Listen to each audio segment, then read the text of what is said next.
Imagine कीजिए कि आप एक मिस्ट्री शो के मेन कैरेक्टर हैं जो कि एक कंफ्यूजिंग केस को सॉल्व करने में लगा है। आप हर एक सिंगल डिटेल को अपने केस से कनेक्ट करके अपने आंसर को फिगर आउट करना चाहते हैं, लेकिन काफी टाइम बीत जाने के बाद आपको रियलाइज होता है कि आप कुछ भी फिगर आउट नहीं कर पा रहे हैं। आप छोटी छोटी सी चीजों में ही उलझ कर रह गए हैं। और यहाँ पर आते हैं ओजी एमसीयू फैंस, जो कि किसी शेरलॉक होम्स से कम नहीं, बिकॉज इनकी नजरों से कुछ भी नहीं बच सकता। ये फैंस हर एक पजल को सॉल्व करके सारे कनेक्शंस को फिगर आउट कर सकते हैं। और यहाँ पर बर्थ होता है एमसीयू की ऐसी अमेजिंग थ्योरीज का जो मार्वल के फ्यूचर मूवीज में होने वाले इवेंट्स को पहले ही इमेजिन कर लेते हैं। फर्स्ट थ्योरी ये है कि स्टैन ली एमसीयू में वॉचर का रोल प्ले करते थे। मतलब एमसीयू में उनके जितने भी कैमियोज हैं वो सारे फनी ईस्टर एग्स तो हैं, लेकिन इन सारे सीन्स में वो एक हिडन रोल प्ले कर रहे थे। हाँ, हो सकता है कि आपको थोड़ा सा वियर्ड लगे, बट जब आप इन सारे सीन्स को कनेक्ट करके देखेंगे तो ये चीज काफी सेंस बनाती है। मार्वल कॉमिक्स में वॉचर्स एक्चुअली ऐसे एंशिएंट एंड पावरफुल बीइंग्स हैं जिनका काम ओनली ये है कि वो यूनिवर्स में होने वाले सभी इवेंट्स को ऑब्जर्व एंड रिकॉर्ड करते हैं बिना इनमें इंटरफियर किए।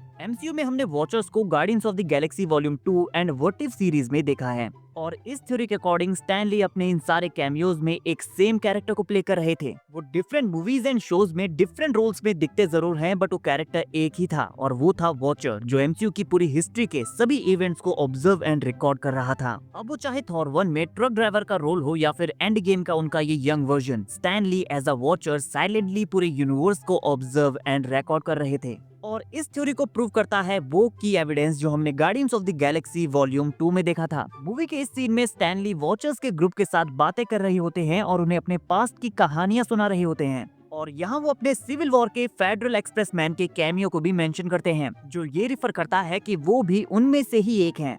वो लिटरली एमसीयू के हर एक इवेंट में प्रेजेंट है। तो ये थ्योरी जिस किसी ने भी बनाई है, hats off to you buddy. Now Marvel ने ये थ्योरी कभी भी ऑफिशियली कंफर्म या डिनाई नहीं की है, बट ये एमसीयू की one of the most popular and मेरी फेवरेट थ्योरीज में से एक है। नाउ एक और कूल थ्योरी जो मैंने सुनी है वो ये है कि आयरन मैन 2 में हमें यंग पीटर पार्कर का कैमियो देखने को मिला था। स्टार्क एक्सपो बैटल के दौरान एक छोटे से सीन में हमें आयरन मैन मास्क पहने हुए एक यंग किड दिखाई देता है, जो कि पूरे करेज के साथ जस्टिन हैमर के हैमर ड्रोन्स का सामना करता है। और तब से कुछ फैंस ये थ्योरी बनाने लगे थे कि ये young kid actually Peter Parker है। और जो एविडेंस इस थ्योरी को सपोर्ट करते हैं वो भी एक्चुअली काफी इंटरेस्टिंग है। पहला ये कि ये सीन न्यूयॉर्क के क्वींस में प्लेस लेता है, जो कि स्पाइडरमैन का होम टाउन है। सेकंड ये कि इस किड ने रेड एंड ब्लू कलर की हुडी पहनी हुई है, जो कि स्पाइडरमैन के कॉस्ट्यूम के कलर से मैच करता है। और साथ में उसने आयरन मैन का मास्क भी पहना होता है, और वही सेम मास्क हमें डेडपूल एंड वुल्वरीन में देखने को मिला था, जो कि यहाँ पर टोनी एंड पीटर की फोटो के ठीक सामने रखा होता है। सो इनडायरेक्टली मार्वल ने इस थ्योरी को कंफर्म तो किया है। एंड एक्चुअली पीटर पार्कर के एक्टर टॉम हॉलैंड ने 2017 में एक इंटरव्यू में इस थ्योरी को कंफर्म कर दिया था, ये कहते हुए कि हाँ, ये पीटर पार्कर है।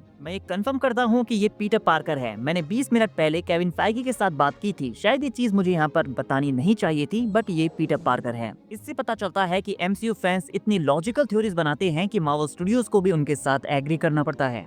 Now Avengers Age of Ultron में वांडा मैक्सिमॉफ एवेंजर्स को उनके वर्स्ट नाइटमेयर्स दिखाती है। हर एक एवेंजर को उसका वर्स्ट एंड थ्रेटनिंग विजन दिखता है, जिसे देखने के बाद वो सारे काफी ज्यादा डर जाते हैं। और इन नाइटमेयर सीन्स ने एवेंजर्स एंड गेम के प्लॉट को सेटअप कर दिया था। एंड गेम में सारे एवेंजर्स थैनोस के अगेंस्ट स्ट्रगल कर रहे होते हैं, जहां वो पूरी तरह से होपलेस एंड रिग्रेट फील करते हैं, बिकॉज थैनोस ने अपने स्नैप से हाफ ऑफ द यूनिवर्स को वाइप आउट कर दिया था। और इन दोनों मूवीज के बीच का कनेक्शन था एज ऑफ अल्ट्रॉन में दिखाए गए उनके नाइटमेयर्स, जो कि एंड गेम के इवेंट्स को फोरशैडो करते हैं। फॉर एग्जांपल टोनी स्टार्क का नाइटमेयर ये था कि उसके सारे फ्रेंड्स मर गए हैं, इसीलिए वो एंड गेम में टाइम ट्रेवल टेक का इन्वेंशन करके सबको बचाने का डिसीजन लेता है और खुद को सेक्रीफाइस करके थैनोस को डिफीट करता है। स्टीव रॉजर्स का नाइटमेयर ये था कि वो वर्ल्ड को नहीं बचा सका। एंड थॉर को एसगार्ड के डिस्ट्रक्शन का नाइटमेयर दिखता है, और वो एक्चुअल में थॉर रैग्नारॉक में अपने फ्रेंड्स एंड फैमिली को खो देता है, एंड देन एसगार्ड भी डिस्ट्रॉय हो जाता है। इसके अलावा हमें काफी सारी और डिटेल्स भी दिखाई देती हैं, लाइक कैप्टन की ब्रोकन शील्ड, पैगी के साथ उसका डांस, नताशा की डेथ, ब्रूस बैनर का injured arm, etcetera etcetera. And Thor को अपने विजन में गॉन्टलेट और इन्फिनिटी स्टोन्स भी दिखाई देते हैं, और ये सारी चीजें एवेंजर्स एंड गेम के इवेंट को फोरशैडो कर रही थी। लाइक ये सारी थ्योरीज ऐसी थी जो फ्यूचर में जाकर सही प्रूव होती हैं, एंड इससे एमसीयू फैंस की मेहनत व्यर्थ नहीं होती।